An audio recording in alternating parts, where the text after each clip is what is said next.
Hi everyone, how's it going?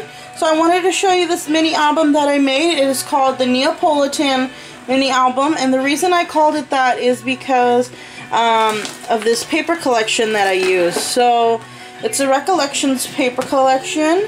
Hold on, let me turn down my music. I'm having a party in here. Anyways, I got this stack for about 10 bucks. I think it was Michael's that I got it at. But anyways, it was 10 bucks. Has a lot of really cool, I want to say like a classic vintage design. Kind of reminds me of like a fun French theme because it has like little mopeds and these fun clouds. And this paper stack also came with some stickers, obviously, that I used on the album. And these really cool, like already sewn in flags. The only thing is they're a pain to get out. That's why I only use this really small amount. And then some really cool vellum paper. It had 3 sheets of vellum paper. So anyways, I will go ahead and show you the album. Just slide this over. Alright, so the album it's 6 1/4 by 5, I believe. And the only reason it's such a weird size, I normally don't do that size, but it's because right now that funds are low. I can't buy thicker cardstock, so I have to basically use whatever boxes are around my house. So this is a Pop-Tart box that I used. My husband eats Pop-Tarts every morning for breakfast, so this is what we get. Anyways, so for the cover, this is a Sizzix design.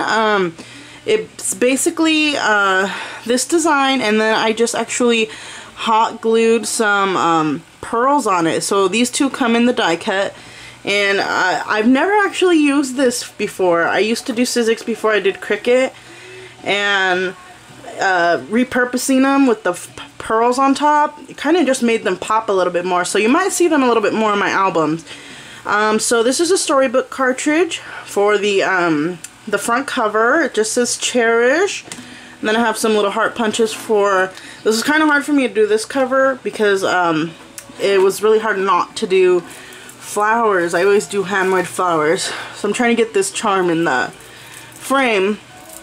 So I made this charm. They can pull this little ribbon and the charm comes off as a gift. And it's just a bunch of the colors from the album that I incorporated. And the back is just plain. So, and I believe the spine for this is 2 3/4, but like I said, it's a Pop-Tart box, so I just went with whatever size it was. Alright, so I did mess up on the cover because when you bend it, the hot glue got cold before I was actually able to put it down. So I tried to just kind of embellish it so people could forget about that. So this little Vespa was a sticker, and then I Pop-Darted this little title on here, and then I put some tags in here. So this one again is a Sizzix die, and I just used a Tim Holtz postcard, or Stampers Anonymous from Tim Holtz stamp for postcard. And then this one just came with the collection, as did this one, and I just added the title, and I border punched the side to make it look like notebook paper. Okay. So for this one, I just, let me see, I'm trying to think where I started. Okay, so I put the background paper first, and then I added this little notebook piece with some stickers and a little banner from the collection. And all these embellishments are from the collection. So I have the flowers up here. These are Pop-Dotted, lifted up so they can put pictures underneath. And there are those banners. I'll give you a close-up of that. So it's cool. It's a cool effect because they're sewn and I don't sew. But like I said, they were hard to get out of the book. So for these pages, this is another mason jar. And then I just stamped on there. And then just a little tag. Just slide in there. And then I just tore some paper and glued it on top with some of that. And then this white vellum paper wasn't in the collection, but I did add it. I thought it was a cool effect. So just another little journaling tag from the paper collection. And I made this envelope with my little punch board, my envelope punch board. Alright, and then I just did a regular border with some liquid pearl dots around the corner. All these titles from the collection. A little journaling tag. They could stick photos behind here. So for this page, I'll just take this paper clip off this way.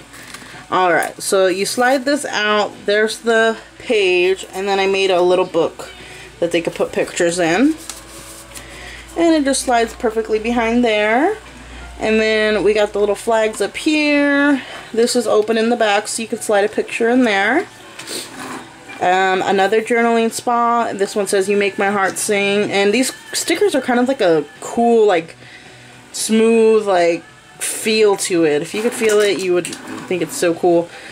Alright, so we got another mason jar with this little tag again. I border punched the sides, put the title on top. And you can't really see it from here, but this is two mason jars on top of each other. They have a vellum one and the cardstock one. And then I stuck the lollipop in the middle, and it's pop dotted inside, but I don't know. I don't know if it got the effect that I wanted, but it's cool nonetheless. These papers are just so gorgeous. Alright, last page. You can put a photo right here. It just says, "You make my heart sing."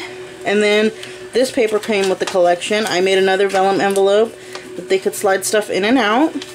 And then the vellum stays pretty close by itself. So anyways, that's the end of the book.